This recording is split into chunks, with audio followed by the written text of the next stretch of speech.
Hi everyone, thank you so much for being here.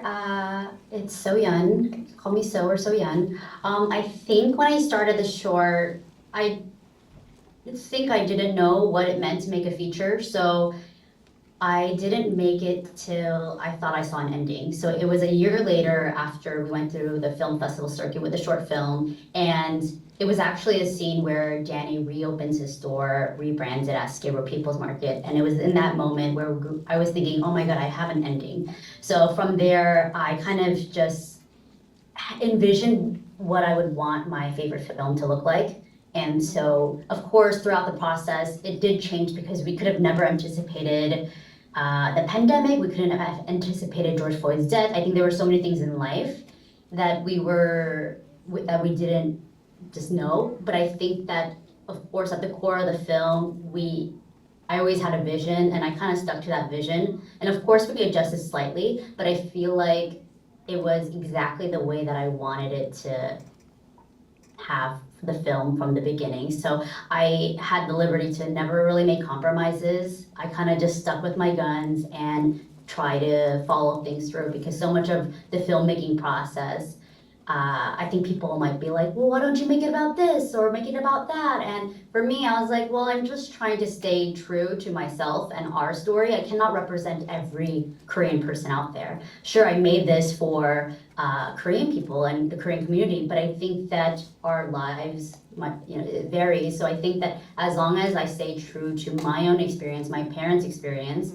that's all I can provide. And hopefully they always say in its specificity, it will become universal.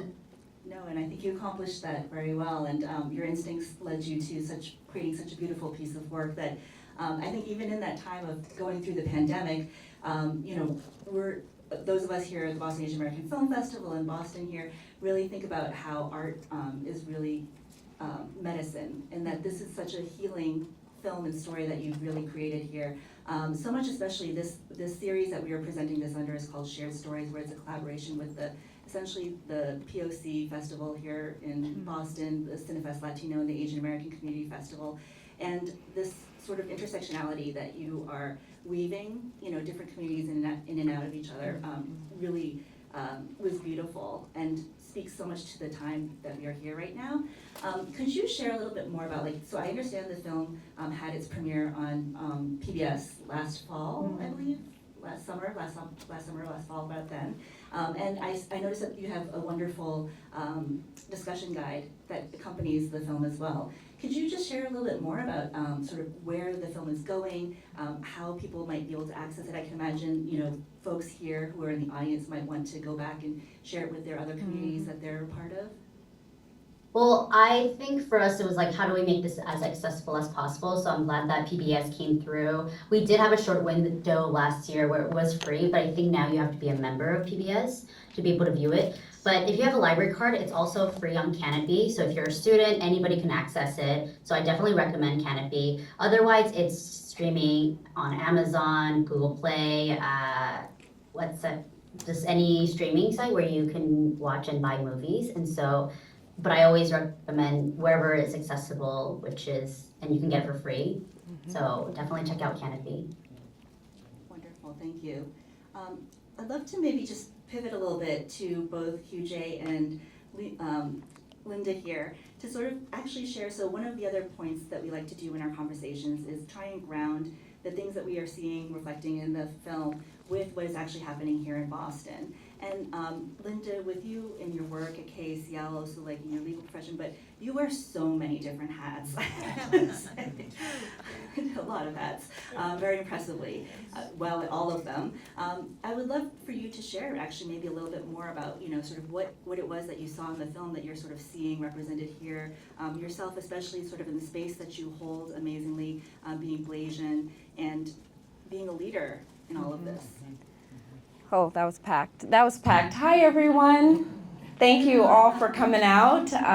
Obviously, when we heard from ArtsEmerson that this film was on the list, one of the things we wanted to do as the Korean American community was definitely support any young people who are of Korean American descent, who are in the arts, because as many of you know, if you think back to the first 3 or 4 jobs your parents told you you were supposed to grow up to do and be, somewhere in there was doctor, lawyer, maybe if you were lucky they said you could be an accountant, right?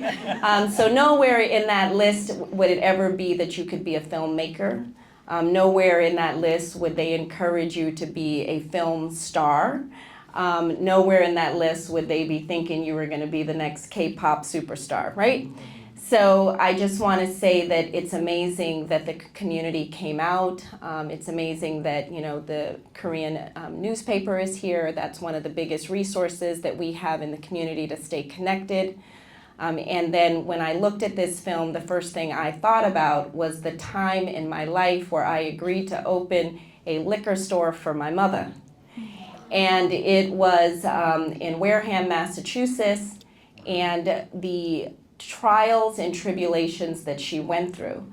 And I can bring this full circle for you guys because I was also a prosecutor sitting in Suffolk County and just recently retired from the state as the municipal and legal counsel for all of the specialty courts in Suffolk County. And I looked at and watched people create different laws. And one of the laws that was created in the last cycle was that shoplifting would not be prosecuted if it was an amount under, $50. And so theoretically, when you think of shopping, if you're thinking about big stores like a CVS or a Walmart, $50 daily shoplifting in your store may not be a big deal. But for someone like my mother, who when she opened her package store in Wareham, Massachusetts, for you to come into her store and steal $50 a day, you would bankrupt her. Because for every candy bar that's stolen, she needs that sale so that she can make sure she can pay the mortgage on that store. And so that accumulation of a loss is devastating. And so seeing this film, it just reminds me how hard that work is. So just for the audience, just by a show of hands, how many people have ever worked at McDonald's? How many people have ever been a waitress or a waiter? How many people have ever worked in a convenience store? So if you think about those experiences, when you go to McDonald's, and for the people who've worked in fast food, for example, it is outrageous that someone could come back through the line and throw cold fries in your face, right? Because what people don't realize is the day-to-day experience that person behind the counter is having with the public, how difficult that day is. But what you have to understand is, one, being Blasian, Black and Asians can coexist. I embody that, as does Channel 5 reporter sitting in the front, Danae Bucci, who's also Blasian. So our worlds can coexist. We can celebrate and love each other and each other's culture without strife, and we can be successful in these spaces, working together collaboratively, helping each other. For people who say that that can't happen, or for people to say, someone's different or they're not good enough, it's just simply not true. We're all created equal. We all have the same ability and opportunities, but no one can do anything alone, and we have to work together collectively to help each other get to where we all want to be in life. And one of the things the film that resonates so much with me in the film is how important that store was to my mom, and how she would be so upset if we didn't show up or go make a Costco run for her or go make a BJ's run for her. But what also upset me was what people don't realize, it takes a lot for an immigrant to open any kind of business in the United States. The laws, the regulations, the restrictions, the scrutiny, the paperwork alone is enough to bankrupt them. And when my mother opened her store in Wareham, the first thing they said is, we will give you this liquor license, but none of your customers can come in and touch the product. That was the first restriction on the license. The second thing that happened in the town of Wareham is the day she announced her grand opening, all the windows in her store were shot out. And so it was catastrophe after catastrophe. But then there were good things that happened. And one of the things people don't realize, when a Korean American or any person comes into your community and they open a store, they're making an investment in you as a community. And there were people who came into the store who said, I don't have money, I lost my job. Can you please, can I just take this? Can I take milk? Can I take eggs? I will pay you back. And there was one man in particular who came in weekly for 6 months who had the same story, to the point where I said, Mom, you can't keep floating him. You can't. And she kept saying, Linda, that's okay, that's okay, that's okay. Linda, it's okay, it's okay, it's okay. Right? So then 9 months in, he showed up with this massive lobster case. And he plops it on the thing, and my mom is like, Omo, Omo, Omo, what's that, what's that? You know, he's like, it's lobsters for you and your family. I got a job. And he brought a huge crate of lobsters and handed her a check for all the money he had used on a tab. And so, you know, people in the community play a very important role, and I think, and I hope that's what the movie showed all of you, is just the power of community and how important small business owners are in the spaces that they occupy.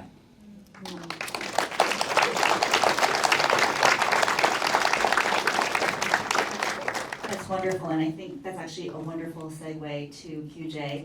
In terms of maybe if you'd like to share with folks sort of a little bit more about what you are doing and what the Asian Community Fund is doing, and sort of resonating, you know, with the themes from the film today as well. Yeah, thank you so much for having me.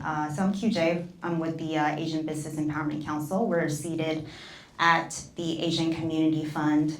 And we were founded in 2022 to be an Asian-led statewide organization advocating on behalf of Asian businesses across the state, which I think is 100 years a little too late. But I think we've made some great progress, and I think a lot of what this story really resonates with me personally and with the businesses in our community. So just a little bit of background story. My parents were restaurant owners. They were Chinese restaurant owners, and they, very similarly to HACL, came because they wanted the American dream, right? And it's really interesting because he at some point said, I came with $100 in my pocket. That's the same phrase that my dad used. I came with 100. Sometimes the amount changes, I'm not quite sure, but it's like 100 or 200, something like that. And it's really interesting the risk that people take in order to open a business. And I think my parents really had no idea what they were getting into. And they opened a Chinese restaurant. Well, first of all, they came in really weird circumstances. They actually had really great jobs in China. And my dad was actually one of the few highly educated folks who graduated from college, and he was like a department head of something in this big city. And when he first came to this country with $50 to $200, not sure how much, he worked at McDonald's because he didn't speak the language. My mom actually worked in a Chinese restaurant under the table, and she didn't know what was going on. So they took that risk, and for two people who are overly prepared for every single thing, like every time we go on a trip, they pack ramen packets and like a rice cooker to cook the ramen packets in. They weren't prepared, but they took the risk to stay because they wanted that dream for me. So a lot of what's been talked about in the film, I think, thinking about that next generation, I think that's what a lot of folks live for. You know, it's not just about the individual, it's about the family, and it's about the community. So I mean, a lot of the film resonates with me. And also, I think the realness of when HACL got angry. I mean, I totally felt that. And it's odd because I I'm college educated. I studied about the civil rights movement, and I had a minor in African American studies and Asian studies, but I felt what he felt in that moment of the anger, of that, having that firsthand experience, and just being in the moment of that, having that rage. And I can see where he was coming from. So I think that is so real. And I think there's so much healing that needs to be done with all of our communities, and having these authentic conversations, having these authentic stories, and there's so much more to be done.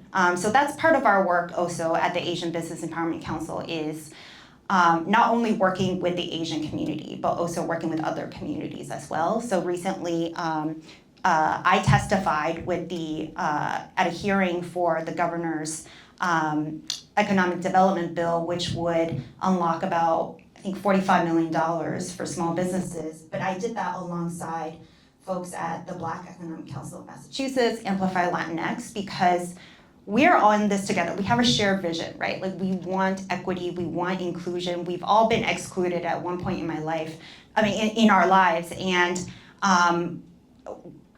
we're stronger if we work towards this together. So it hurts, I think, on a personal level, but also on a community level, when you see these tensions and these stereotypes being played out, and we consume it and believe in it. So I think there's a lot more work that needs to be done to repair all the harm that's been happening. That's great, thank you. I'd like to take a moment now to actually turn to the audience to see if there's any questions that folks here may have. Here, we'll start with you. No, you can't let a reporter ask. You guys are going to share a mic. First of all, I just want to say, incredible film. It was like, I could just feel your passion for what you did come through the screen. And my question is, how long of a period did you film this over? Like, it seemed like this went on for years almost, and it's incredible you were able to condense it down into, what was it, like an hour and a half long, very powerful film. So how long did you film this, and how did you begin to start it, I guess? I can only imagine how difficult it was to figure out the beginning, the middle, and the end over that many years. Mm-hmm. We started shooting in 2019, and we officially finished probably 2023. Wait, sorry. It's 23 last year. Okay. We premiered 2022. So, and we actually, to 2021. So from 2019 to 2021, we filmed for, I guess that's 3 years.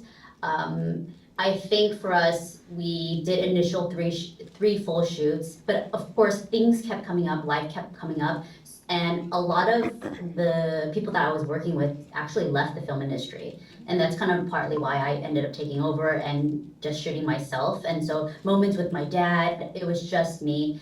Any time where I felt like life was happening and I felt I cannot miss this moment, that's something that I had to do. So things slightly did evolve, and I think for me, this film really is kind of encapsulates a really great period of my life, because I could have never anticipated that the store would sell, for one, because we've been trying to sell it for so long. So for the store to actually be sold was kind of like the book ending that I needed. And so we kind of already knew, hey, this is where the film will end, because with documentary, I'm sure we could have shot for like 3 more years. But I think we just made it a definitive kind of, let's end it here and just try to capture this moment, because I don't think this moment will happen again in the same way. And so, yeah, about 3 years. Thank you. Right here. Right here, in the third row. Could you raise your hand again? Oh, the young lady. Great, right here. Yeah. Want to introduce yourself and maybe share how old you are too, if you don't mind telling us your age? I'm Hatton Lim, and I'm 9 years old. I wanted to ask you, since when did you want to be a filmmaker? Thank you so much for your question.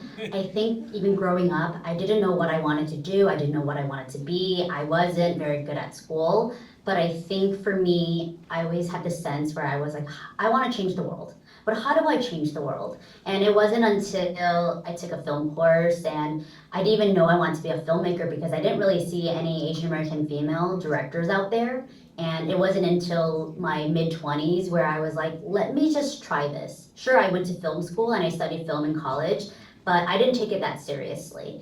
And I just kept messing around. And I think for me, it was me just doing it. And then suddenly I was like, oh, I'm making a film. Like, I'm a filmmaker. Just because I just started practicing or just doing it and just shooting anything. So I don't know if I knew exactly when I wanted to be, but I knew that I had a story to tell, a really important story, and that I had to really make it my own because I love movies. I love watching movies, and I wanted to make something that could never be made if I didn't make it. And so,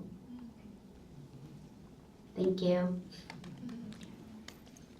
Before you take the next question, I just wanted to acknowledge that our president of the Korean Trade Association, Okta, is here. If he could just say hello. And I also just wanted to acknowledge that our chairman emeritus is also here. And Sung Kim. And Miss Chinatown is also here. Can I ask one quick question? How are you, Miss? I'm good. Yeah, How are you? I'm an immigrant myself. You know, I came to Boston when I was 23, 24. I used to work like more than 40 hours at 7-Eleven as a cashier. And I just, quick personal question, the Skid Row, the convenience market, people's market, right? The best market to people's market, and one of the employee, he has a Boston, Celtics jersey. Do you have any personal connection to Boston? I'm not sure. I think he might have really just liked I don't know anything about sports, but I know that it's a basketball team, correct? And so I know that he probably is a big fan, and that's probably why he wore it. But I'm not sure if he lived there. I feel, sure, we have the Lakers, but I feel like if there was any other team, it would probably be the Boston team that people would rep. Also, maybe a little update, because usually people ask how Danny's doing, and he's doing great, but I guess a new development that has been happening is he's actually in the process of selling his store. And it's been a really big moment for him to come to this decision, and I think that right now he is selling it to a Black Christian organization, which is nice because they've been on Skid Row for a very long time. It was actually Pastor Q, who is also in the film at the end. It's his organization. So they're really trying to keep the store within the community, the Skid Row community, and they're in the process of raising about $200,000 right now in order for them to be able to purchase the store. And so it's been quite a journey, and it's been nice to kind of see him in this new phase of his life. I know that I've interviewed his mom afterwards, and his mom's like, I don't want to retire. I like want to do this forever. And she's like, I don't know what else I would do with my life, but I think that it would be nice for them to all get that break. Thank you. In the back over here.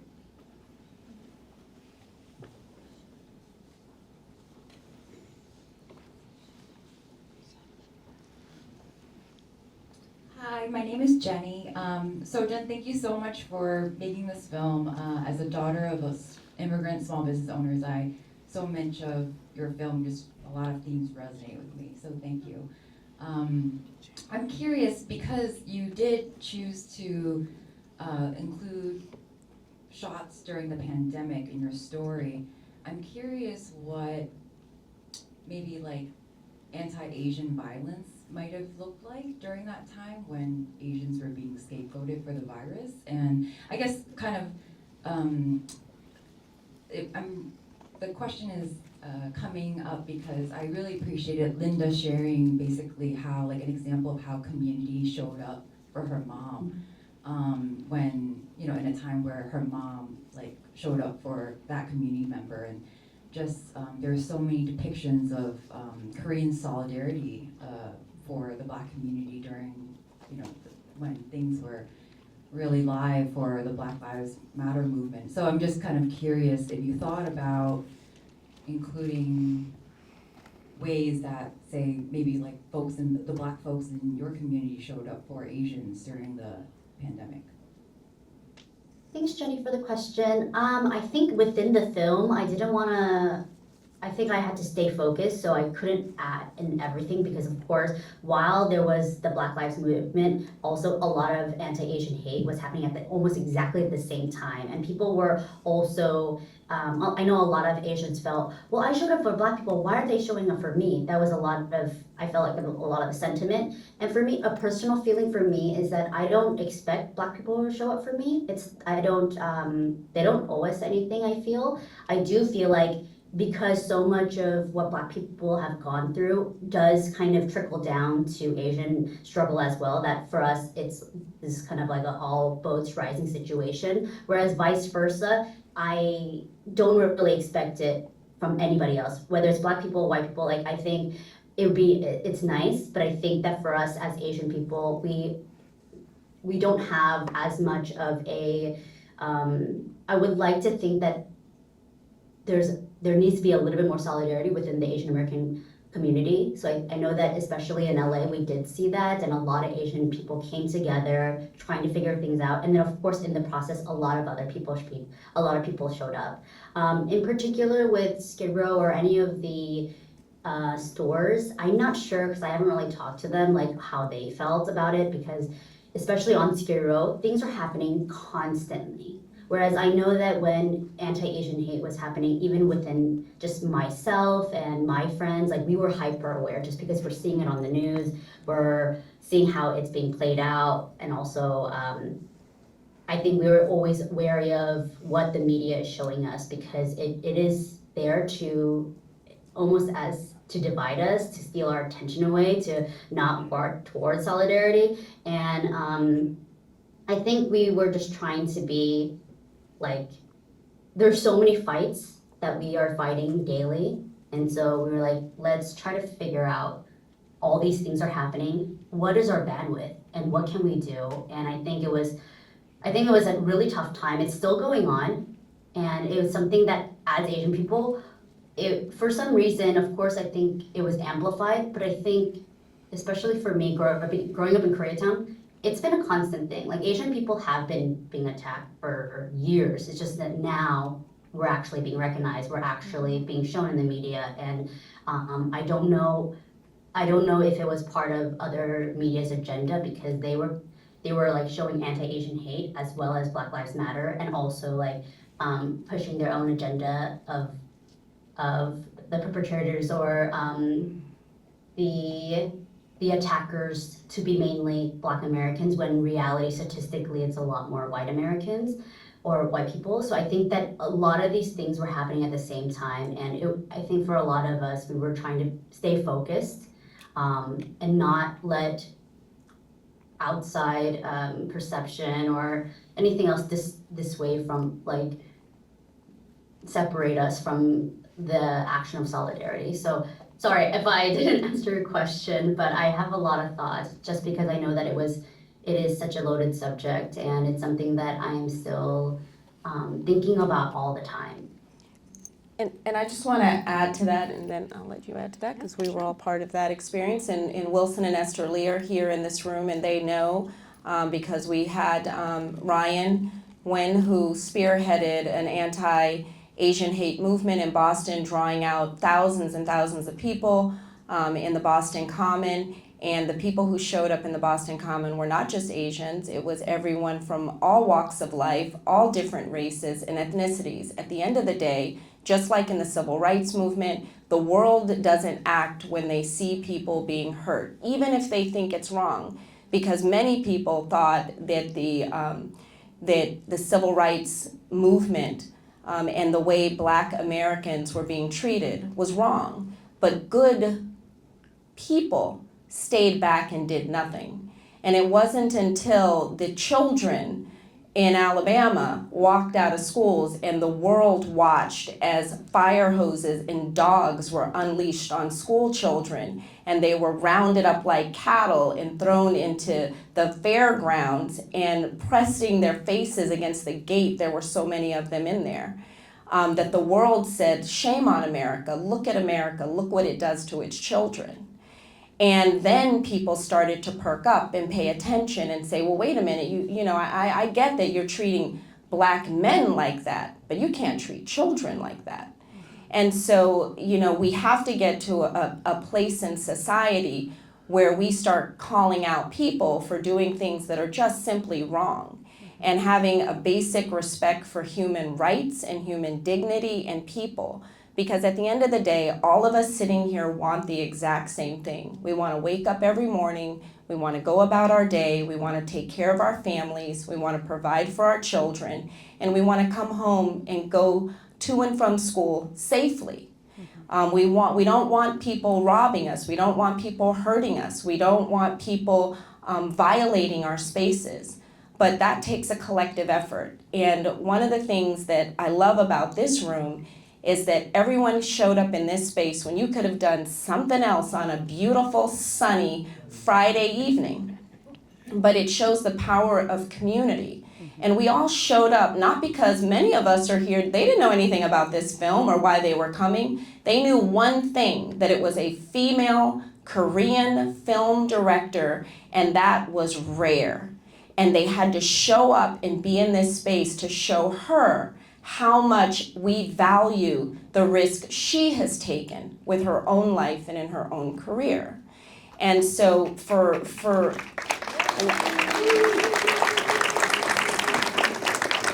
you so much. And so what I would say is that, we have to get past the point of us labeling everything black, white, good, bad, right. It's just right or wrong. It's, if we see something wrong, we need to stand up and help each other. And it doesn't matter the color of someone's skin. It doesn't matter their race. It doesn't matter if they're rich or poor. We show up because it's the right thing to do. I think that was a mic drop situation, so I'll just let the mic drop. The mic drop. We have time for one last question. Last question right here. Hi, thank you. My name is Esther Kim, and I actually was a little worried because when I saw that raw emotion from your father, being someone who's second generation as well, I know the history of Korea. I know the history behind the first generation and the rich history about, land being taken, annexed by Japan, even before that, always having to fight off, fortify the land and, keep their families safe, etc., provide for their families. And it's kind of a really deep trauma for the first generation.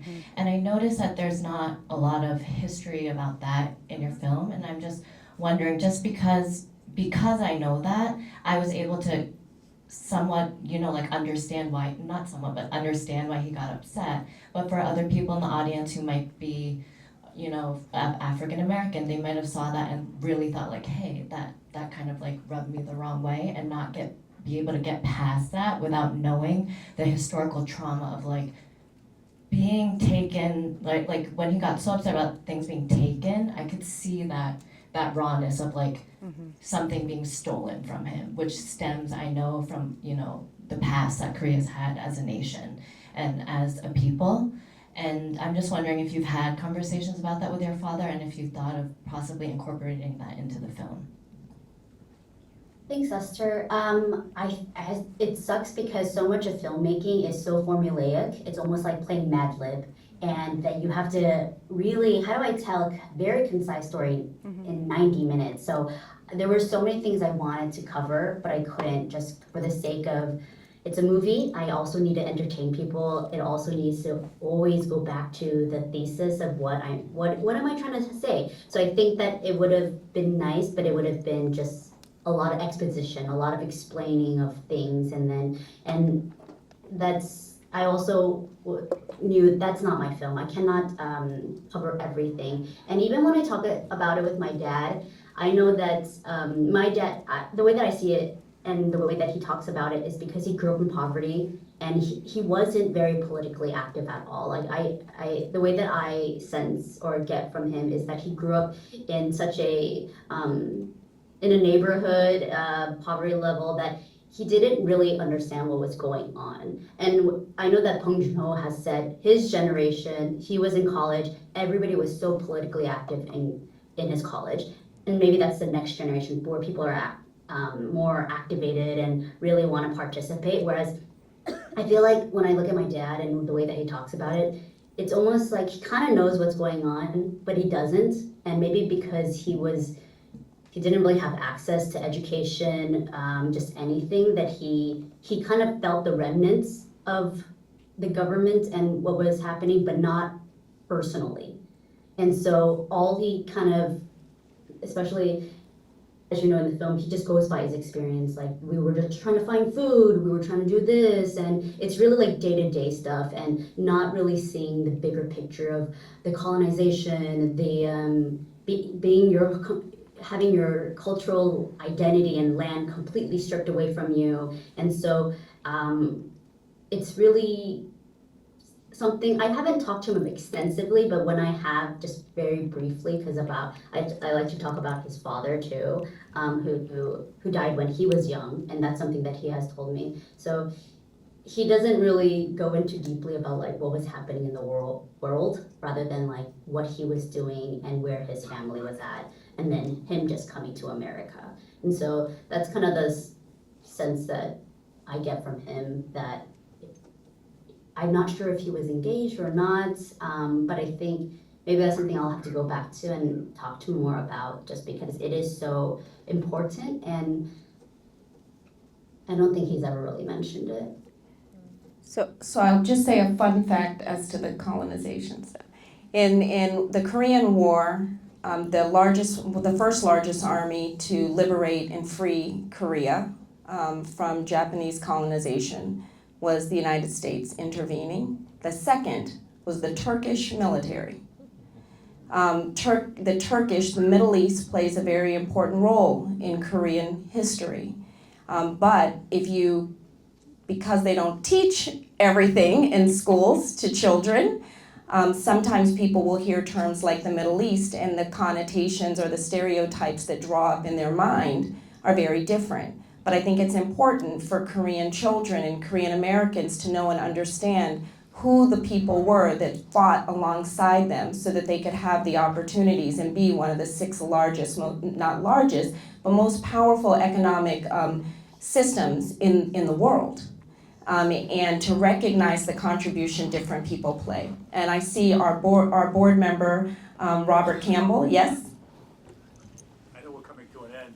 I just want to see, what's our next project? Yes. Next project. We'll end with that. Thank you. Oh my God. Before I talk about the next thing, there's so many resources on our website. We've done a really big impact campaign so we can really educate people. And so we created like 3 different zines for college students or anybody of any age. So definitely go check that out, especially with PBS. We created a discussion guide. So if you were to have, we also created a list of books you want to read, and so if you want to form your own book club, and there's discussion questions that you could also have afterwards. We have everything. We have a lot of guides that we made so we can keep the conversation going. I think for me, it's this film. This is obviously a thing that will continue to live on, just because police brutality is continuous, and it's something that will continue to happen. I think the thing that my dad said, and I asked him, I said, why do you think these uprisings happen? And he says, I'm not sure. And of course for us, we're like, well, every uprising started because of police brutality. I don't think he sees it that way, but when I see it, of course, when we trace it back to George Floyd, 92, the Watts rebellion, it's like there's so many patterns that come up, and yet I know that from the other side, you might not see that. You just see these uprisings are just happening. These riots are happening all the time. And so I think that until we get to the root of the problem, we cannot fix anything. And of course, the police is such a powerful force. And so I feel that the education and the movement and solidarity needs to keep going, just because I feel life is always gonna be a little bit harder than we want it to be. And we have to work together. Anyways, I guess for my next project, I am still thinking about things. I have something I have in mind that I'm in the current research phase, and it does relate to anti-Asian hate and anti-Asian violence. And so that's why I've been thinking about it a lot. As Asian people, how do we protect ourselves? How do we create safety? How do we create community without resorting to violence? It's something that I feel is very close to me. So I'm trying to do a lot of research right now before I begin, because I don't think I'll ever recreate or make another Liquor Store Dreams. This Liquor Store Dream was a really special film, and I feel that going forward, I definitely want to challenge myself as a filmmaker, but always talk about very important subjects that are very Korean specific, but also speaks to America in general. Wonderful, and I think we're going to look forward to seeing that, and I'm really excited about what will come from that. From your instincts have brought us this wonderful film of Liquor Store Dreams. That the next one we will be here to support you as well. Thank you so much, So-Yeon, for joining us today. And Thank you so much for being here and spending your Friday with us. And please tell your friends, this was such a small film, and I honestly am always shocked and in awe of how far we've come, and it's really been such a film that's been powered by community. So thank you so much. thank you. And then just a last thanks to our panelists here, the champion, CJ Shi, for joining us here as well and sharing your connections and your personal passion. And I know that we got the reception that comes